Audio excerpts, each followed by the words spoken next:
Bismillahirrahmanirrahim. Alhamdulillahi Rabbil alamin. Wassalatu wassalamu ala ashrafil mursalin wa ala alihi wa ashabihi ajma'in. Allahumma alimna ma yanfa'una wanfa'na bima 'allamtana wa zidna ilman. Allahumma arina al-haqqa haqqan warzuqna ittiba'ah wa arina al-batila batilan warzuqna ijtinabah. واجعلنا ممن يستمعون القول فيتبعون أحسنه وأدخلنا برحمتك في عبادك الصالحين أما بعد السلام عليكم ورحمة الله تعالى وبركاته ألا بذكر الله تطمئن القلوب. Bugungi mavzuyimiz ogoh bo'linglar, qalblar Allohni zikr qilishlik bilan orom olur. Bu Alloh subhanahu va taoloning oyati, Allohning so'zi. Insonni yaratgan, uni tabiatini bilgan Alloh taolo aytayaptiki, sizlarning qalbinglar faqatgina Allohning zikri bilan orom oladi. Demak, kim insonning qalbi orom olgandan keyin, sakinat, taskin topgandan keyin u saodatli bo'ladi, baxtli bo'ladi. Hamma inson saodat istaydi, baxt istaydi, osoyishtalik istaydi, sakinat istaydi. Va mana shu maqsadga yetishlikda kimdir boyligini maqsad qilib qo'yadi. Boylikka yetsam baxtli bo'laman deydi. Kimdir mansabga yetsam deydi. Xullas har kim o'zicha bir andozalarni, miqyoslarni, o'lchovlarni qo'yib olgan oldiga. Lekin siz bilan bizni yaratgan Parvardigorimiz subhanahu va taolo aytayapti, ogoh bo'linglar, ko'zinglarni ochinglar. Inson faqatgina qalbi Allohni zikr qilgandagina orom oladi. Bugun zikr haqida suhbat qilamiz. Alloh taoloni zikr qilishdan ko'ra qalbni ochadigan boshqa amal yo'q. Alloh taoloni zikr qilishlikdan ko'ra savobi ulug'roq bo'lgan amal yo'q. Demak, insonning qalbini ochilishligi, yuksalishligi Allohning zikriga bog'liq bo'ladi. Alloh taolo Qur'onda marhamat qiladi: "Fazkuruni azkurukum." Ey bandalar, meni eslanglar, meni zikr qilinglar, men sizlarni eslayman. Bilasizlarmi? Yer yuzida bir jannat bor. Allohning zikri degan jannat. Allohning zikri bu yerdagi jannat. Kim mana shu yerda yashab turib shu jannatga kirmagan bo'lsa, oxiratdagi jannatga kirmaydi. Ilm majlisi, Qur'on tilovati, Allohning zikri bo'lgan halqalar. Mana shu zikrda o'tirgan odam jannatga kirgan hisoblanadi yer yuzidagi. Endi yer yuzidagi jannatga kirdimi, inshaalloh oxiratdagi jannatga ham kiradi. Allohning zikri, birodarlar, qalbni toyilishdan, mashaqqatlardan, iztiroblardan qutqarish degani. Allohni zikr qil, birodar. Zikring uni orqasidan keladigan foydalar uchun bo'lib qolmasin. Juda ham nozik nuqta shu. Boshida aytib qo'yay. Allohni zikr qilsang, Allohga yaqin bo'lasan. Maqsad shu bo'lsin. Allohni zikr qilsang, Alloh seni yaxshi ko'radi. Allohni zikr qilsang, uni muhabbatiga erishasan. Mana shu maqsadda zikr qil. Undan keyin keladigan narsalar Allohning hadiyasi deb qara. Ha, mana zikrda moncha aytsam, mana qanday bo'lar ekan, duoda moncha o'qisam, mana qanday bo'lar ekan degan niyatda aytib qo'ysang, unda adashasan. Allohning roziligi uchun, Allohning muhabbati uchun, Allohga yaqin bo'lish uchun degan niyatda zikr ayt, shu zikring to'g'ri bo'ladi, shundan keyin u zikrning foydalarini ko'rasan. Kim Alloh uchun 40 kun taqvo qilsa, uni tilidan hikmat chashmalari otilib chiqadi degan hikmatni eshitdi bir odam.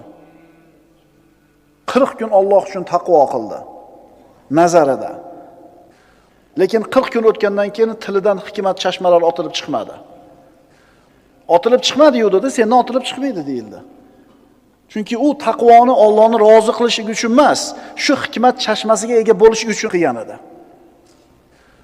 Tushunarli birodarlar? O'zi zikrlarda hozir foydalarini aytib beraman. Ayrim zikrlarda xos foydalarni yozib keldim. Ungacha bilib olinglar nima uchun zikr aytish kerakligini. Xulosa, zikrni Allohni rozi qilish uchun aytamiz, undan keyin nima bo'lsa Alloh taolaning fazli. Zikrning asosiy maqsadi shu bo'lsin. Shundan keyin zikrning orqasidan keladigan foydalar, endi u yog'i Alloh taolaning marhamati deb qabul qilasan. Allohni zikr qilish bu yaxshiliklarga, yutuqlarga erishishning eng oson va eng yaqin yo'li. Zikrning nima foydalari, qanday ulkan foydalari borligini bilmoqchi bo'lsang, kitob va sunnatga nazar sol, shuni o'zi kifoya qiladi.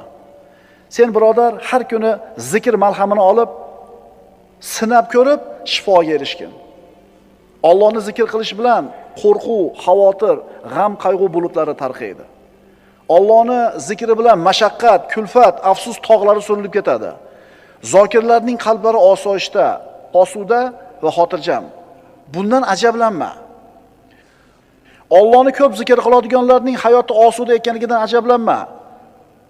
Buning o'rniga sen Allohni zikr qilmay yurgan g'ofillar qana qilib yashayapti-kin deb hayron bo'l. Bir kunda bir marta Alloh demaydiganlar bor. Yekkanda bismillah demaydi, o'tirganda bismillah demaydi, Allohni eslamaydi. Allohni zikridan g'ofil bo'lgan insonlar qana qilib hayot kechiryapti-kin, shundan hayron bo'l, birodar. Alloh taolo aytadi: "Amwatun g'ayru ahya va ma yash'uruna ayyana yub'asun." Ular jonsiz o'lik.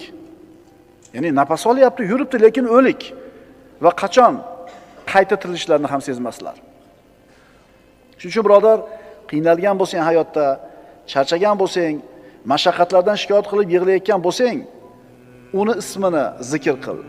Uni muqaddas ismi bilan duo qil, iltijo qil. Hal ta'lamu lahu samiyya. Unga teng biror zotni bilurmisiz? Birodar, seni qalbingni xotirjamligi Allohni zikr qilishingga bog'liq bo'ladi. Qancha ko'p zikr qilasan, qancha ixlos bilan, qancha bir e'tiqod bilan zikr qilasan, qalbing shuncha xotirjam bo'ladi. Bu meni gapim emas. Bu Alloh subhanahu va taoloning so'zi. Ogoh bo'linglar, qalblar faqat Allohning zikri bilan orom oladi. Hammamiz xohlaymiz bir narsani bilishni. Nima u deng? Allohning huzurida meni qadrim qanaqa ekan? Xohlaymizda. Alloh meni qadrlarmikin? Allohning huzurida meni qadrim qanaqa ekan? Bilishni xohlaysan, birodar? Albatta xohlaysan. Buni yo'li bor. O'zingga qarab ko'r. Sen uchun Allohning zikri qaysi o'rinda? Allohning zikr qilishligini qadri senga qanchalar baland? Shunga qarab seni ham qadring belgilanadi Allohning huzurida. Zikr siz uchun qanchalar qadrli? Shunga qaraganda bu yog'ini bilib olavering. Endi tushunyapsan, birodar, nima uchun qalbingda doim siqilish, tashvish, qo'rquv bor? Endi tushunyapsizlarmi, nimaga odamlar shunqa bir siqilib, bo'g'ilib yashaydi? Nima sababdan mana shu narsalar qalblarimizni egallagan? Endi anglayapsizlarmi? Agar bizni ham qalbimiz mana shunaqa siqilishda, istirobda, bo'g'ilishda bo'lsa, demak, buni sababi nima ekan? Allohning zikridan uzoq ekanmiz.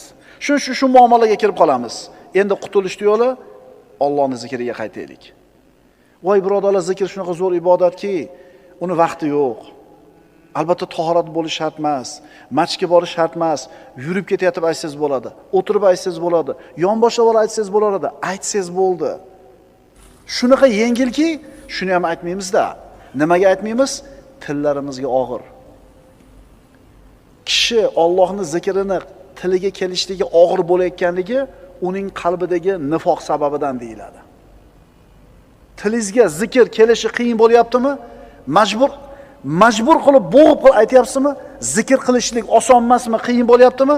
Qalbingizdagi nifoqning belgisi bor deydi ulamolar. Allohning zikri degani Allohga suyanish degani. Unga suyanish degani, ishonish degani, tavakkul qilish, qaytish degani. Allohning zikri degani Alloh haqida yaxshi gumon qilish degani, undan yengillikni kutish degani. Agar duo qilsang Alloh senga yaqin. Nido qilsang eshitadi. So'rasang ato qiladi. Shuning uchun Allohga zorlan. Duo qil, undan qo'rqin. Sano ayt, hamd ayt, duo qil, istig'for ayt, uni pokiza ismini doim tinimsiz takrorla. Inshaalloh uni madadi bilan saodatni topasan, omonlikni, xursandchilikni, nurni, osoyishtalikni inshaalloh qo'lga kiritasan. Ogoh bo'linglar, qalblar faqat Allohning zikri bilangina orom oladi. Bo'ldi, ertadan shu zikrlarni aytaman degan xulosa bilan chiqib ketish kerak. Tevada 18 ta mavzu o'tdikmi? U bir tomon bo'lsa, bu o'zi bitta alohida tomon. Tushunyapsizlarmi? 18 ta darsimiz bitta pallada, mana shu zikr bitta pallada. O'sha 18 ta o'tgan narsamizni doim hayotimizda turishi, o'shunga amal qilishligimiz zikrga bog'liq. Estağfirullah. Fa'atahumullohu savabad dunya va husna savabil axirah vallohu yuhibbul muhsinin. Bas mana shunday zokirlarga Alloh dunyoda ham savob, g'alaba, mol davlatni berdi va oxiratda ham go'zal ajrni, jannatni ato qiladi. Kimga? Zokirlarga. Allohni ko'p zikr qiluvchi bandalarga. Payg'ambarimiz sollallohu alayhi vasallamdan mana Abu Dardo roziyallohu anhudan rivoyat qilingan hadisga qaraymiz. Rasululloh aytadilar, sizlarga amallaringlarni eng yaxshisini o'rgataymi? Podshohlaringiz huzuridagi eng pokizasini o'rgataymi? Darajalarni ko'taruvchi oltin, kumushni sarflashingizdan ko'ra yaxshiroq dushmanga ro'baro bo'lib, sizlar uni bo'yniga qilich urishinglar va ular ham sizlarni bo'yningizga qilich urishidan ko'ra yaxshiroq bo'lgan amalni xabarini beraymi? Ha deyish sahobalar. Zikrulloh dedilar Rasululloh. Allohning zikri, Allohning zikri. Alloh taolo Qur'onda aytadi: "Va la zikrullohi akbar." Allohni zikr qilishlik eng ulug' amal. Allohni zikr qilish eng ulug' amal.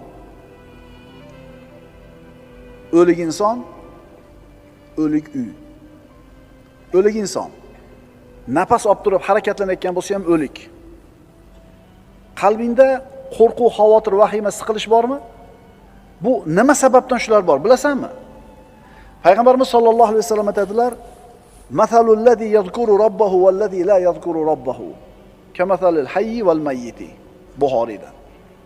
Robbisini zikr qiladigan odam bilan Robbisini zikr qilmaydigan odamning misoli tirik bilan o'lik odamning misoliga o'xshaydi. Nafas olib yurgan bo'lsa-yu Allohni zikr qilmaydigan bo'lsa, bu odam o'lik deyapti payg'ambarimiz. Endi bu o'lik qalbda qadam xursandchilik bo'lsin. Bunaqa o'lik qalbda qadam bir osoyishtalik, sakinat bo'lsin. Bunaqa o'lik qalbda saodat qayerdan bo'lsin? O'li bo'lgan bu qalb. O'lik uy. Uy ham o'lik bo'ladi. Garchi ichida odamlar yashayotgan bo'lsa ham. Imom Muslim keltirgan hadisda payg'ambarimiz aytadilar: "Masalul baytillazi yuzkarullohu fihi val baytillazi la yuzkarullohu fihi masalul hayyi val mayyiti." Ichida Alloh zikr qilinadigan uyning misoli va ichida Alloh zikr qilinmaydigan uyning misoli tirik bilan o'likning misoliga o'xshaydi. Qarang, tirik uy bor ekan, o'lik uy bor ekan. Tirik odam bor ekan, o'lik odam bor ekan. Allohni zikr qilgan odam tirik, Alloh zikr qilingan uy tirik. Endi Allohni zikr qilmagan odam o'lik, Alloh zikr qilinmagan uy ham o'lik, o'likning ichidagi o'liklar. Uyingda birodar baraka yo'qmi? Osoyishtalik, sakinat yo'qmi? Qarab ko'rchi, uyingda Allohning zikri bormikin? Yo'q. Ko'pchilik uylarda Allohning zikri yo'q. Unda nima bor uylarda? Sanaymiz. Konsertlar, futbollar, masxarabozlarning tomoshalari, seriallar, oldi qochdi shoular. Agar seni birodar uyingda faqat shular bo'layotgan bo'lsa, sen qaysi saodatni uyingdan istayapsan, birodar? Bunaqa Allohning zikri bo'lmaydigan uyda qanaqa sakinat bo'lishi mumkin? Axir bu uyga shaytonlar to'lib bo'lgan u. O'lik uyning ichidagi o'lik odamlar. Bir odam Alloh taolodan duo qilib bir hojatlarni so'raydi. Yana boshqa bir banda Allohni shunaqa ko'p zikr qiladiki, doim tili zikrda, zikr shunaqa band qilib qo'yganki, nimani so'rashligi esdan chiqib qoldi. G'ami, kamchiligi esdan chiqib qoldi. Endi buni holati nima bo'ladi? Rasululloh aytadilar: kimni meni zikr qilish o'zining hojatini so'rashdan to'sib qo'ygan bo'lsa, zikrni ko'p aytganligi bilan ovora bo'lib, ko'p zikr aytib, hojatini so'rash esdan chiqib qolsa, bas men unga so'rovchilar so'raydigan narsalardan ko'ra afzalroq narsani ato qilaman. Siz zikrni qilaveringda, indamay qo'ying nima kerakligini. Chunki Robbingiz o'zi biladi sizga nima kerakligini. So'rash ibodat. Zikr ham ibodat. Lekin zikrni qarangda, ham zikr bo'lyapti, ham so'rash bo'lyapti bir vaqt o'zida. Shuning uchun aytildi-da, "Vala zikrullohi akbar." Allohning zikri eng buyuk amal. Alloh taolo aytadi: "Men bandamning men haqidagi gumonidaman. Agar u bandam meni zikr qilsa, men u bilan birgaman. Agar u meni o'zining nafsida zikr qilsa, men ham uni o'z nafsimda zikr qilaman." Alloh sizni zikr qilishi nima, bilasizmi siz? aqlingiz bavar qiladigan narsa emas. Siz aqlingiz yetmaydi. O'ylang, bir mahallangizda bir odam bor edi yoki billa katta bo'lgan o'rtog'ingiz bor edi. Billa yashadingiz, bir kun kelib prezident bo'ldi. Mamlakatingizning prezidenti bo'ldi. Keyin rosa mansabda cho'qqisida turgan paytda bir intervyusida sizni esladi. Men maktabda o'qigan paytimda falonchi o'rtog'im bo'lardi. Shu mana fandan menga yordam berardi desa, bilasizmi qanday baxtli his qilasiz o'zingizni? Chunki sizni kim zikr qildi? Kim esladi sizni? Prezident. Endi Alloh sizni zikr qilsa, bilasizmi nima bu siz uchun? Bu sakinat, osudalik, barakot, saodat. Agar banda meni o'zini nafsida zikr qilsa, men o'zimni nafsimda zikr qilaman. Agar meni o'sha bandam bir majlisda, maloda, bir jamoat ichida zikr qilsa, men u bandamni ularning majlisidan ko'ra yaxshiroq bo'lgan majlisda zikr qilaman. Maloil a'lo, maloikalarning majlisida zikr qilaman deyapti Alloh taolo. Alloh sizni zikr qilsa, birodar, bilasizmi sizga nima bor? Rahmat, qo'llashi, inoyati, panohi degani. Banda Allohni zikr qilsa, Alloh shu banda bilan birga bo'ladi. Alloh siz bilan birga bo'lishini xohlasangiz, Allohni zikr qiling. Qo'llab-quvvatlaydi. Yana nima kerak sizga boshqa? Nima kerak yana sizga boshqa? Allohga sen banda zikrni ko'p aytib, unga yaqin bo'lganing sari Alloh ham senga yaqin bo'lib boraveradi. Payg'ambarimiz aytadilar: "Sabaqal mufarridun." Mufarridlar o'zib ketdi hammadan. Aytishdiki: "Ya Rasululloh, mufarridlar kim?" Rasululloh aytdilar: "Az-zakirunalloha katiran va zakirat." Imom Muslimdan. Allohni ko'p eslaydigan erkaklar, Allohni ko'p eslaydigan ayollar. Mana shular o'zib ketishdi. Hamma narsada o'zib ketishdi. Mana endi zikrda qanchalar muhim narsa ekanligi va qanchalar oson, qulay narsa ekanligi, maqsadimizga yetkazadigan eng oson va qulay yo'l ekanligini tushundik. Mana endi ayrim zikrlarning fazilatini aytib beraman. Nimaga aytmayapman shu zikrni men deysiz? Abu Umoma Bohili roziyallohu anhuning hadisi. Abu Dovuddan keltiriladi. Kunlari birida Abu Umoma Bohili roziyallohu anhu masjidda namozdan bir tashqari vaqtda ko'p o'tiradigan bo'lib qoladi. Rasululloh buni kuzatib turib: "Ey Abu Umoma, nimaga bu ko'p o'tiribsiz namozdan tashqari vaqtlarda?" deganida hali sahoba boshini egib o'tiribdi-da: "Ya Rasululloh, g'amlarim ko'p, qarzlarim ko'p" deydi. Kimi g'ami yo'q? Kimi g'ami yo'q? Boyda ham, kambag'alda ham g'ami bor. Kambag'al qarzni to'lamay g'amda bo'lsa, boy haqini undira olmay g'amda. To'g'rimi? Rasululloh aytdilar: "Men sizga shunday bir kalimalarni o'rgataymi? Agar ularda aytsangiz, Alloh g'amlaringizni ko'taradi, qarzlaringizni uzadi." Qanday? Shu gapni gapirib qo'ysanglar, g'am hal bo'lib, qarz uzilib qoladimi? O'shuning uchun biz odamlarga bu zikrlarda foydasi yo'q-da. Ularning iymoni zaif, ularning iymoni sust. Undan ko'ra $1000 berganingiz yaxshi uni qo'liga. Narxini olishni xohlaydi. Mana shu yerda mo'minni mo'min emas odamdan farq ajraydi-da. O'rgating yo Rasululloh dedi. Rasululloh aytdilar, shunday deng: "Allohumma inni a'udhu bika minal hammi wal hazan va a'udhu bika minal ajzi wal kasal va a'udhu bika minal jubni wal bukhl va a'udhu bika min ghalabati ad-dayni va qahri rijal." Haligi sahoba eshitdi, yodladi va aytib yurdi. Hech qancha vaqt o'tmadi, Alloh g'amlarimni ham ko'tardi, qarzlarimni ham uzdi deydi. Endi aytamiz, chunki g'am hal bo'lar ekan, qarz uzilar ekan. Lekin boshida aytdik darsimizni. Bu zikrlarda aytishdan maqsad Allohning roziligi, Allohning muhabbati, Allohning yaqin bo'lishlik bo'lsin. Bu masalalar keng bo'ladigan narsalar. Bir qori ukam shu muammoga kirib qolganida men ham xuddi shu nasihatni qilgan edim. Bir oy o'tmadi domla, hamma yo'q hal bo'ldi deb keldi. Chunki biz o'zimiz ham ko'rganmiz-da bu zikrda aytib turib, hayotimizda ta'sirini, hayotimizda samarasini ko'rganmiz. O'shuning uchun ishlanib aytgan edik. Ishlanib olib, ishlanib aytgan ekan, Alloh hal qilibdi. Bir oyda problemalar hal bo'ldi domla deyapti. Birodarlar, uyga kirib olib yig'laysiz. Yig'laysiz. O'sha qilgan duolaringizni, zikrlaringizni foydasini ko'rganingizda kirib shukronasiga yig'laysiz. Endi keyin zikrni umuman qo'ymay qo'yasiz. Zikrni umuman tilingizdan qo'ymay qo'yasiz. Biz mana shu hadisni voqeligini hayotimizda o'zimiz ham ko'rdik, shogirdlarimizni ham ko'rdik, sizlarda ham inshaalloh ko'ramiz. Faqat ixlos bilan aytilsin, doimiy bo'lsin. Yustajabu li ahadikum ma lam yasta'jil ila Rasululloh. Shoshilmasanglar duolar ijobat bo'ladi.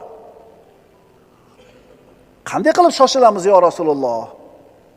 Rasululloh aytdilar, sizlardan bittanglar Allohga duo qiladi, keyin aytadi, duo qildim, Alloh ijobat qilmadi deydi.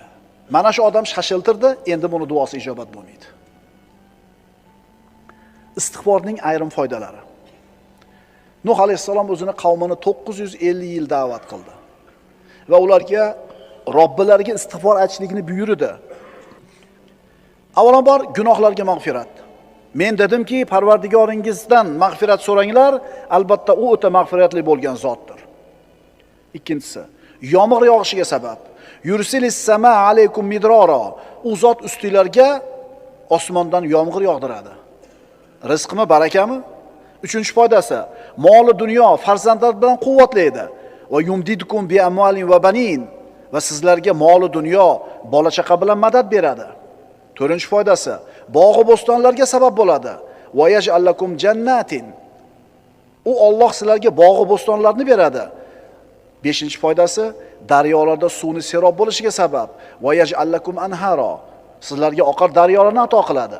Bitta istig'forga. Oltinchi foydasi, jismoniy quvvatingga quvvat bo'ladi istig'forni ko'paytishing. Va yazidukum quvvatan ila quvvatikum. Va kuch-quvvatlaringizga yana kuch-quvvat beradi. Yettinchi foydasi, istig'for chiroyli rizqni kelishiga sabab bo'ladi. Yumatti'ukum mata'an hasanan ila ajalin musamma. U Alloh sizlarni ma'lum muddatgacha chiroyli rizq bilan bahramand qilur.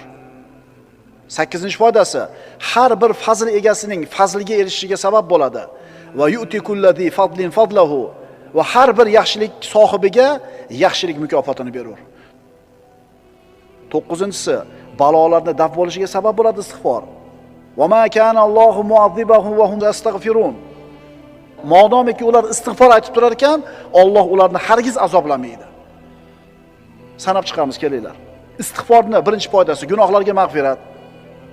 Yomg'ir yog'ilishiga sabab, moli dunyo, bola chaqa, bog' bo'ston, daryolar, quvvat, chiroyli rizq, har bitta fazl egasi fazlini oladi, balolarni daf bo'lishi. Bitta istig'for uchun yana nima kerak sizga? Yana nima kerak? Nimada yuribsiz o'z ko'chada?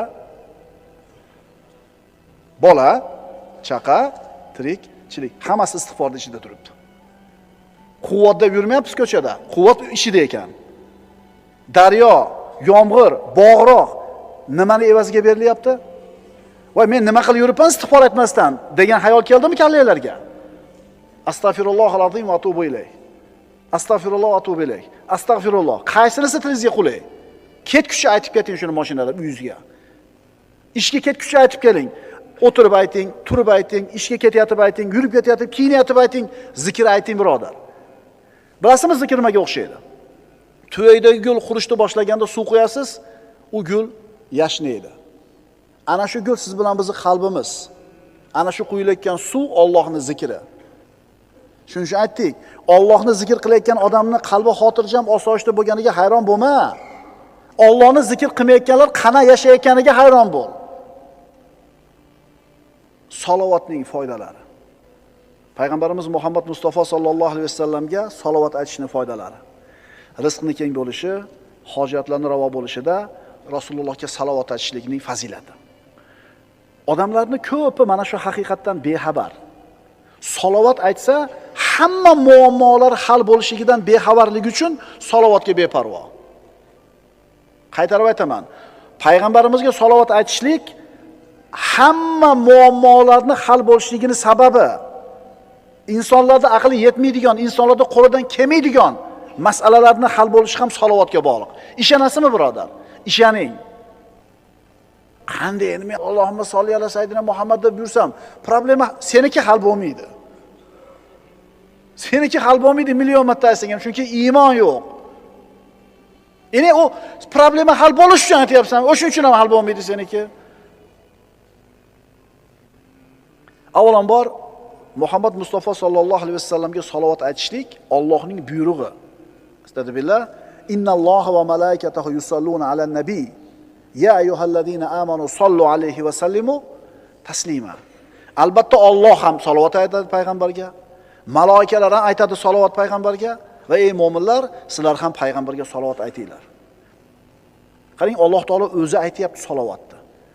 Tushunyapsizlarmi qanaqa ulug' ibodat bu? Ubay ibn Ka'bning hadisiga murojaat qilamiz. Ubay ibn Ka'b mushtahid sahobalardan bo'lgan. Eng peshvo ilmdagi sahobalardan bo'lgan. O'zini qiladigan duolari bo'ladi kunda. Ya Rasululloh, shu duolarim ichidan qanchasini sizga salovat qilay dedi. Duo qiladi, qanchasi sizga salovat bo'lsin dedi. Rasululloh aytdilar, qancha ko'p bo'lsa shuncha yaxshi. Yarmini qilaymi, 3dan 1ni qilaymi? Payg'ambarimiz qancha ko'p bo'lsa shuncha o'zingga yaxshi deurdilar. Shunda Ubay ibn Ka'b aytdiki, unday bo'ladigan bo'lsa, hamma duoyimni sizga salovat qilib olaman dedi. Faqat salovat aytaman dedi. Mukofotni qarang. Rasululloh aytdilar, idan tukfa hammaka va yughfardan buka. Unday bo'lsa, bu ishingiz g'amlaringizga kifoya qiladi, gunohlaringiz mag'firat bo'lishiga sabab bo'ladi dedilar. Salovatni qancha ko'p aytsang, muammoing qolmaydi deyapti. Imom Bayhaqiy Shu'abul Iymonda Anas ibn Malikdan keltirilgan hadisda aytadi, kim payg'ambarimiz sollallohu alayhi vasallamga 100 ta salovat aytsa, Alloh taolo mana shu bandani 100 ta hojatini ravo qiladi. 70 tasi oxirat hojatlaridan bo'ladi, 30 tasi dunyo hojatlaridan bo'ladi. Kim payg'ambarimiz sollallohu alayhi vasallamga 100 ta salovat aytsa, Alloh taolo mana shu bandani 100 ta hojatini ravo qiladi. 70 tasi oxirat hojatlaridan bo'ladi, 30 tasi dunyo hojatlaridan bo'ladi. Kunda bitta hojatingiz ravo bo'lsa, o'zi qanaqa xursand bo'lib ketasiz-a? Ertaman chiqib kech-kech yurasiz, bitta problemangizni hal qilib kelsangiz, bugungi kunim yaxshi bo'ldi. Bitta problemamni nima qilib oldim? Robbing 30 ta muammoini hal qilib beradi. Agar salovat aytsang 100 marta. Muhammad alayhisalomga salovat aytishning samaralari.